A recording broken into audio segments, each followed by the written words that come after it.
Hello, my name is Sienna Richardson, and I'm a leading expert in guided reading in early childhood development.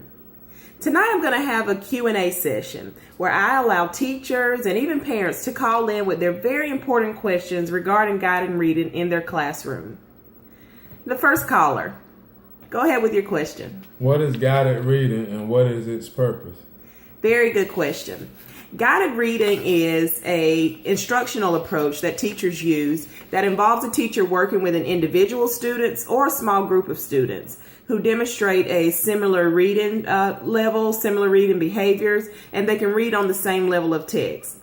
The overall purpose of guided reading is to teach students to read for meaning, also to learn to use independent reading strategies successfully. Next question. Why is guiding reading important? Very good question. Ultimately, guided reading helps students improve their reading skills. Students establish fundamental skills that are necessary for proficient reading skills. It improves their attention to detail, it builds fluency, it expands their vocabulary base, and it develops reading comprehension skills. Teachers are able to identify the students' strengths and weaknesses based on this approach. And it also allows teachers to be able to be reflective on their own teaching practice. Next question. When are children ready for guided reading? Very good question. I think that children are ready for guided reading when they are at the emergent reader stage. Emergent readers have a few characteristics, and some of them are they understand that print carries a message. They display directional movement. They understand left to right, top to bottom. They are able to match voice to print with one-to-one fingerprinting. They locate some words in a book, some words that they know, words that they don't know. They understand the meaning, the difference between a letter and a word, and they can use some letter sounds. Those are what emergent readers are. But what teachers should take into account is the children's interest in learning to read and their attention span. That's very important. Next question. How do teachers match books to readers for guiding reading lessons? Okay, very good question. Teachers should choose books that match the student's knowledge base, okay? Books that are interesting to the students, books that challenge them just enough to support their learning, books that promote problem solving, meaning, and fluency. Next question. What are level books and how do teachers determine what level each group should read? Okay, level books. Level books, they use various assessment tools to determine how well your child reads. And then it matches your child to books that are challenging enough for them to make progress. There are several level reading methods that are used. A few of them are the GRL, the guided reading level method, where a child sits one-on-one with the teacher. They read from a standard book, and the child will be asked questions or asked to retell the story. The teacher then calculates the child's score, and it gives them a reading level from A to Z, A being the easiest. Another one is the developmental reading assessment, which is we call the DRA, and it's very similar to the GRL, where the student reads a book and they retell the story to the teacher. The teacher scores the student on their accuracy, their comprehension, their fluency, and it determines the reading level that the child starts with. It starts with A, and after A, it goes from 1 to 80, A1 being the easiest. A child also can do another assessment tool, which is the Lexile measurement. And in the Lexile measurement, a child can receive a test. It's called the Scholastic Reading Inventory, or SRL, or they can take a standardized leveled reading test at their school, and it evaluates books for difficulty with levels ranging from 200L to 1700L, and the 1700L is for more advanced readers. What is the procedure for implementing a guided reading lesson? Okay, it's a very detailed procedure. The first thing that teachers should do is they should work with small groups with similar needs. So the first thing they should do is group their students. The teacher introduces the text to the students. Each student reads the whole text or part of the text. The readers figure out new words while reading for meaning. The teacher then prompts, encourages, and confirms the student's attempt at the problem solving. The teacher and the student engage in meaningful conversations about what they've read. The teacher and student revisit the text to demonstrate and use a range of comprehension strategies. Next question. How many students should be in a guided reading group, and how long should the lessons be? Okay, well, from my experience, there shouldn't be any more than 6 students in a guided reading lesson, but preferably about 4 students is good.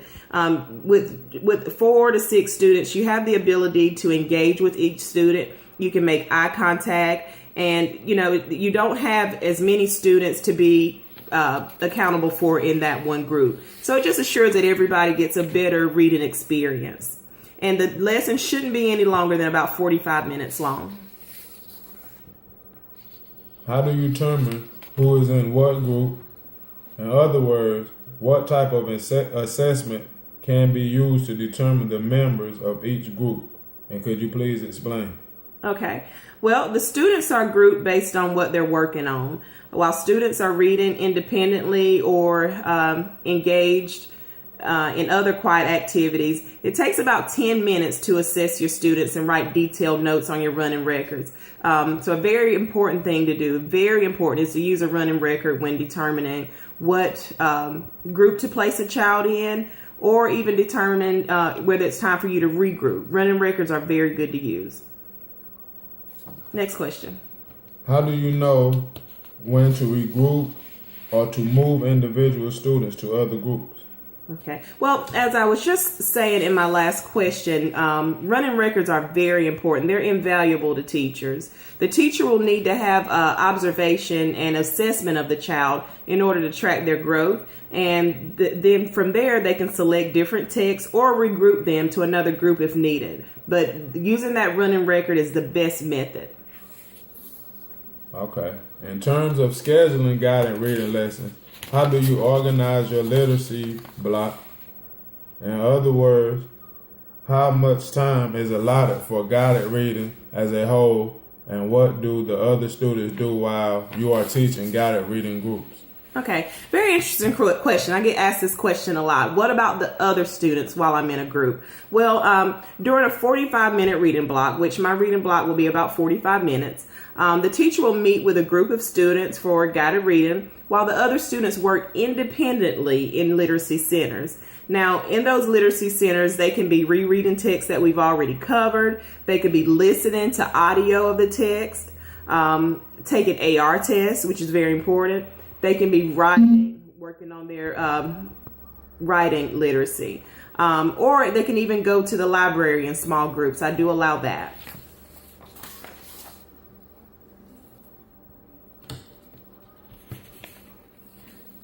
Now, this assignment for me, allowing the questions and answers to be asked, it's helped me to it's taught me to be able to assess the broad range of readiness, interests, abilities, talents, and skills in the classroom in order to establish guided reading groups. The only question I have that wasn't answered in my research was, what are some ways that a teacher can stay actively engaged with other students while taking a running record on a child? So if I'm having to sit and monitor a child and do a running record, how do I keep my eye on other children? How do I engage with them as well and be attentive to their needs as well while I'm taking notes on another child? Some other things that I picked up along the way. I found a very good website called Guided Reading with Dr. Jan Richardson. Dr. Richardson is a leading expert in guided reading. Her website offers tips, products, information on research, as well as links to other professionals, conferences, and workshops. The next step forward in guided reading is one of Dr. Jan's books, and it's a very good read, one that I plan on finishing very, very soon. There's also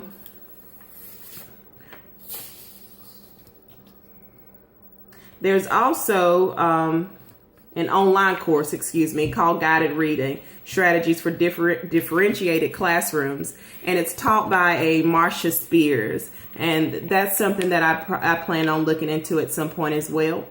I am currently a member of the International Literature Association, and the ILA has set a standard for how literacy is defined, taught, and evaluated in schools. The 2017 ILA conference and exhibits takes place July 15th through the 17th of 2017 in Orlando, Florida. And that's definitely a trip worth taking this summer. So those are some of the things that I plan on doing going forward and learn more about guided reading. Thank you so much for your time and attention.